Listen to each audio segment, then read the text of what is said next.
কাজ শুরুর এক যুগ পর বিআরটিসির 10টি শীতাতপ নিয়ন্ত্রিত বাস দিয়ে চালু হলো বাস র্যাপিড ট্রানজিট বিআরটি প্রকল্পের সেবা।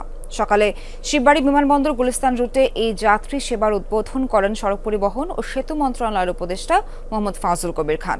লেবুর সুঘ্রাণ আরো বেশি, ত্বকের যত্ন আরো বেশি, চলে আরো বেশি। আপনার পকেটে কি বিদেশি না বাংলাদেশি? আগামী বছরের জুন মাসের মধ্যে এই বিআরটিএ প্রকল্পটি পুরোপুরিভাবে সম্পন্ন হওয়ার কথা বলেন। এই প্রকল্পে 4,000 কোটি টাকার বেশি ব্যয় হলেও কোনো সুবিধা পাচ্ছিল না জনগণ। উন্নয়নের লক্ষ্য অনুযায়ী বিভিন্ন প্রকল্প বাস্তবায়ন করছে অন্তর্বর্তী সরকার। জানান এখন এই বিআরটিএ লেন দিয়ে ছোট বাহন এবং বিআরটিসি বাস চলবে। এ সময় অভিযোগ তোলেন শুধু বিআরটি নয়, দেশের সব প্রকল্পেই দুর্নীতি হয়েছে।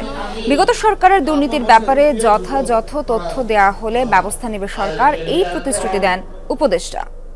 রাস্তার মধ্যে আমাদের দীর্ঘ যে জ্যামের মধ্যে বসে থাকা, সেটা আজকে আশা করি অবসান ঘটবে। স্বাভাবিকভাবেই যদি এটা মান ধরে রাখতে পারে তাহলে আমরা বিশ্বাস করি যে গাজীপুরবাসী আমরা যারা আছি আমরা অনেক বেশি উপকৃত লাভ করব। আজকে এই অসম্পূর্ণভাবে এই বিআরটিসি বাস চালু করা এই উদ্যোগেরই অংশ।